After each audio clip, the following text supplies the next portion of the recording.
Entrevista do dia. Pois é, as pessoas comemoram a festa, mas será que sabem o que realmente é comemorado aí durante o feriado de Iguaçuí?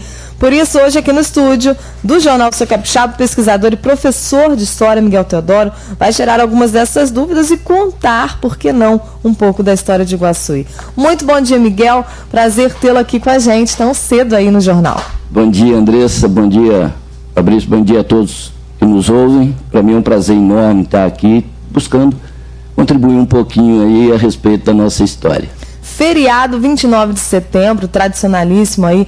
E a gente pode dizer, então, que a emancipação política aconteceu nesse dia do padroeiro ou não? Como é que é essa história, Miguel? Não e não, né? Não e não, Forma alguma.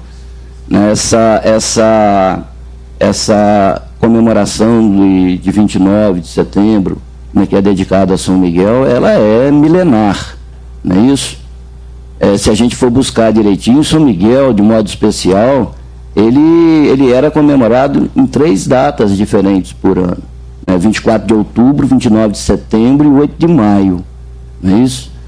A tradição de 8 de maio, ela vem aparecer exatamente, né, no século V, com o Papa Gelásio, lá no Monte Gargano, com as aparições de São Miguel. Então começa toda a devoção. O povo europeu, ele tem uma característica muito forte em relação à devoção de São Miguel, porque, na verdade, ele homenageia São Miguel todos os dias. Nós, os cristãos brasileiros, nós fazemos isso apenas uma vez por ano, né? E por que essa comemoração chegou com tanta força aqui em Iguaçuí, já que ela foi milenar também? Exatamente. Como eu disse, né, os europeus são muito devotos, né, de São Miguel Arcanjo. E, claro, é evidente que a nossa colonização não foi diferente. Aqueles que vieram para cá, quando não portugueses e tal, etc., eram descendentes de portugueses que traziam em seu berço cultural, né, toda essa devoção a São Miguel. Mas é importante frisar que, no princípio, a devoção não era São Miguel. A devoção era São Bom Jesus do Livramento, que também tem uma história muito bonita, que, se a gente for entrar em detalhes, nós vamos ter que nos reportar ao ano de 1720, no Arraial da Piedade, lá nas Minas Gerais, um lugarejo próximo à Serra da Mantiqueira, né, da onde saíram também alguns daqueles membros que compuseram a bandeira de Manuel José Esteves e Lima, é isso? E que vieram para cá. Então, a princípio, a devoção era São Bom Jesus de Livramento. Somente em 1859 que ela começa a se tornar assim, mais forte em relação a São Miguel, quando Luiz Francisco de Carvalho e José de Aguiar Valim manda construir ali onde é hoje a matriz, a capela em honra a São Miguel. Depois, o lugarejo vai ser denominado freguesia sob a devoção de São Miguel. Mas tem relação com a data da chegada? Porque na história do Brasil a gente vê muito isso, o nome das cidades, né, relacionados à data de chegada realmente dos bandeirantes, né, dos desbravadores. Então São Miguel tem essa história também? Eles chegaram mais ou menos na data aí do santo? Isso, correto, Andressa. Mas é bom frisar o seguinte: não se tem registro do dia que eles chegaram. Então, atribui-se a chegada ao dia de São Miguel. Entendeu? Mas não se tem registro disso que está aí. Todas as pesquisas que eu venho efetuando, né, eu disse ontem a você que era 15 anos, mas na verdade são 18 anos. Todas as pesquisas que eu tenho efetuado, você não encontra nada específico em relação a esse dia. Quando é que eles chegaram? Quando é que eles fincaram o cruzeiro lá no alto do morro? Né? Mas, eu repito, dada a devoção a São Miguel, atribui-se a 29 de setembro. Muito importante. Agora, o importante frisar que, quando Luiz Francisco Carvalho mandou construir a capela, o dia era 29 de setembro. Era o dia de São Miguel, né? Exatamente. Por isso, eles ficam sempre, essa questão de dar, né, a questão da data ao nome. Né? Isso. E aí a gente falou no início da emancipação. A emancipação, então, aconteceu em que ano? A emancipação política de Iguaçuí, ela é homologada no dia 25 de dezembro de 1928. Mas é importante frisar que ela foi um processo. Ela não foi uma coisa que aconteceu da noite para o dia. No final do século XIX, né, isso aqui eram grandes propriedades, muitas fazendas produtoras de café, então, portanto, né, bastante evoluídas economicamente, e esses proprietários tinham relação com os deputados e senadores em Vitória. Não é isso? Agora, a campanha de emancipação ela vai começar no ano de 1907. 1907. Então ela vai demorar 21 anos. Todo esse processo vai demorar 21 anos. Importante frisar, Andressa, que esta campanha de emancipação ela não parte dos homens, né? Ela parte de duas mulheres. A pioneira nisso que está aí é a Dona Zinha, se não me falha a memória, não sei se é a mãe, se é a avó do falecido Sr. Arnaldo Lucindo, né? E depois essa campanha vai ficar mais forte quando Dona Emiliana Emery abraça a causa. Mas os homens só vão entrar nessa campanha de fato em 1920. Aí tem que se dar destaques, né, para pessoas de Iguaçuí. Só que o governador da época, ou o presidente de província, conforme era chamado, ele faz uma exigência para a emancipação. Ele exige que sejam construídas 150 casas em Iguaçuí, assim, rapidamente. De um dia para o outro. De um dia para o outro, né, assim, como força de expressão. Aí, então, a Dona Emiliana Emery, que havia abrido no braço aqui o que é hoje a Avenida Espírito Santo, ela com a ajuda do seu filho Durval, ela motiva os grandes proprietários, aqueles que eram mais evoluídos economicamente, mais cheios de posses, melhor dizendo. Então, ela estimula esses homens. Então, vai surgir duas pessoas importantes, que são o senhor José Ferraz de Oliveira e o senhor Osório Marques. Então, eles, em menos de 7 anos, eles vão fazer construir 150 casas em Iguaçuí, ao longo, como eu disse, da Avenida Espírito Santo, aqui no Largo da Praça, que é hoje a Praça João Alcacim, né? Ali na Avenida Marechal Floriano e na Avenida, que é hoje a Avenida José Alexandre. E aí? Somente depois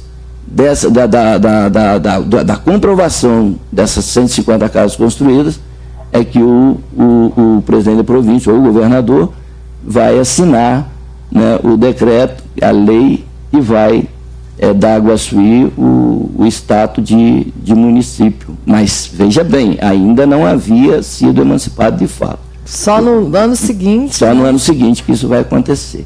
Porque precisava se organizar administrativamente. E aí, então, temos que fazer justiça também. Há quem diga que o primeiro prefeito de Iguaçuí foi o senhor Manuel Monteiro Torres.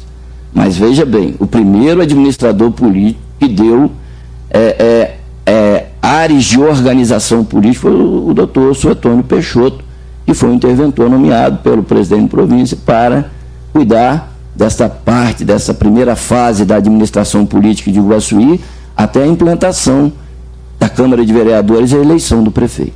E a gente falou aqui já um pouquinho da colonização, dessa questão da emancipação política aí também, que é um pouco mais contemporânea, mas a gente voltando ainda lá, essa questão dos índios, né? Que a gente fala, sim. Você citou o Cruzeiro, né? O primeiro ponto aí que os bandeirantes chegaram, né? E avistaram toda essa cadeia de montanhas. Mas quem estavam aqui antes eram os puris, não é isso? Isso, veja bem. Se você quiser saber por onde começou a colonização de uma cidade, é só você procurar ver onde está o Cruzeiro. Entendeu? Porque tudo era feito em nome da Santa Igreja. Então, quando você chegava em determinado... aqui? Então finca a cruz. Né? Olha a prova disso no descobrimento do Brasil, né? Com a construção daquela grande cruz fincada, a primeira missa e tal, etc. Então era assim e permaneceu assim por muito tempo. E era também uma determinação do governo imperial. Por quê? Porque a igreja, é importante frisar isso, Andressa, a igreja ainda no século XIX, ela vivia sob os auspícios e as graças do governo imperial. Porque nós estávamos num sistema chamado sistema de padroado, a igreja não era autônoma, como é hoje. Entendeu? Então era o rei ou o imperador que determinava. É bom que se deixe isso bem claro.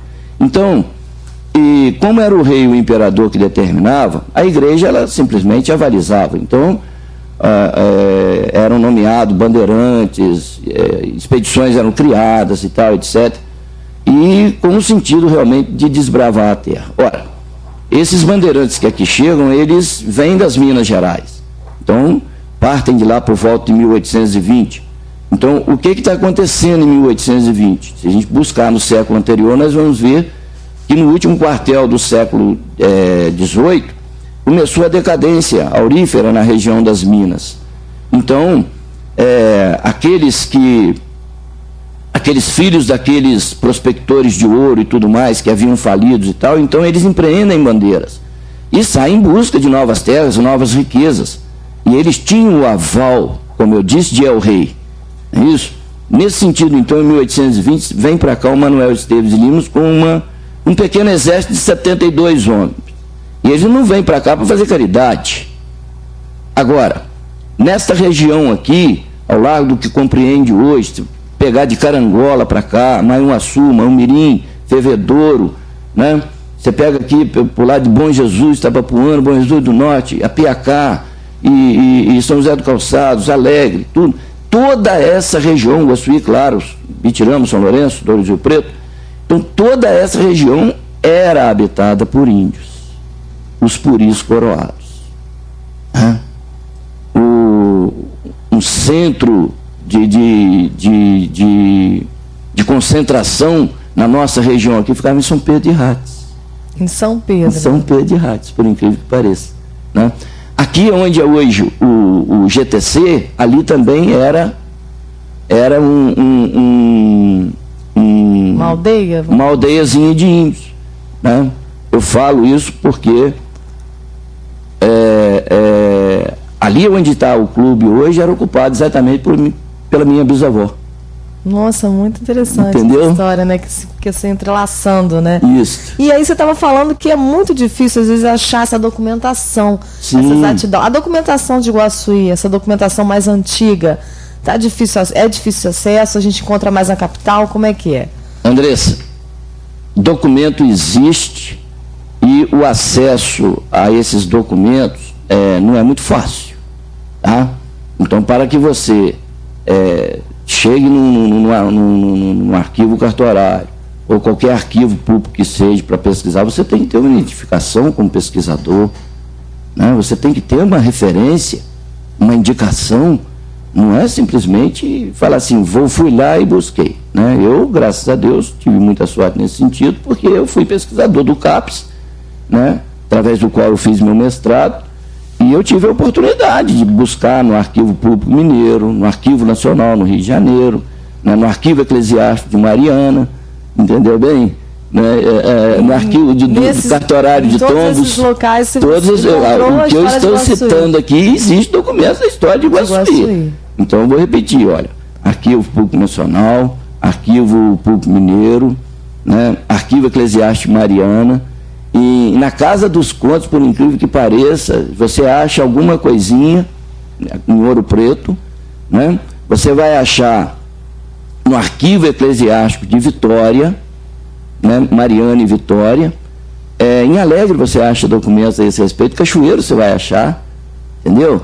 Então os documentos estão aí. Agora, eu venho, como eu disse, há 18 anos, quase 20 para ser exato, né, fazendo levantamento de documentos, porque a minha pesquisa, Andressa, eu deixo bem claro, ela é profundamente, estritamente documental. Eu não não tiro nada na minha história aqui fundamentado em doutor algum. Não estou aqui para inventar história, muito pelo contrário, né, em respeito à memória dos antepassados. Base nos dados mesmo, né? Exatamente. Fundamentado em documentos. Então, nesses lugares que eu falei, você encontra muitos documentos. Agora, encontra-se também muitos documentos com particulares, né, que às vezes não sabe nem o valor do documento que tem. Exatamente. Com certeza. Miguel Teodoro, eu queria conversar muito mais tempo com você, mas infelizmente nosso tempo está acabando. Você falou aí 20 anos de pesquisa, então a gente pode aguardar aí em breve um livro dessa história. Como é que é falar e contar um pouquinho da história de Guaçuí? Olha, toda a minha pesquisa eu faço com muito carinho, com muito amor, porque eu tenho meu umbigo enterrado aqui em Guaçuí, né? E para mim é uma questão de honra também levantar a memória, mostrar para essa geração que aí está, né, o que foram os nossos antepassados, como foi Guaçuí há 40, 50 anos atrás, há 100, 150 anos atrás. Porque eu acredito, Andressa, que um povo não pode perder sua memória. Há que se resgatar. E, infelizmente, nós vemos tanta dificuldade, às vezes, dos órgãos públicos em se criar uma casa de cultura, uma casa de memória e tudo, para mostrar para essa geração que está aí estudando e que encontra muita dificuldade, às vezes, quando vai buscar as raízes históricas. Então, eu fico muito feliz com isso, claro. Não posso dizer quando, mas o livro já está praticamente completo e nele eu tenho um capítulo que é dedicado exatamente em homenagem a todos aqueles que construíram a história. Eu não relato uma história na ótica do vencedor. Eu relato uma história na ótica do vencido. Entendeu? Então eu tenho um capítulo que se chama Eles Foram e Nós Aqui Ficamos. Muito legal. Entendeu? No último capítulo do livro, onde eu homenageio, se você me permitir, se houver tempo, alguns nomes rapidinhos, mas são pessoas simples, que construíram, que construíram Guaçuí, que deram suas vidas, né? Como o Tio Pedro Antônio, Sr. Nicanor, né? Sr. Dorciano, Sr. Nelson Soares, né? O Zé Grosso, o Zé Pedro Carroceiro, enfim, Sr. Adilino Jevu e tantos outros que contribuíram. Meu pai, por exemplo, homenageio também meu pai, por quase 60 anos de serviços prestados e não era filho de Guaçuí.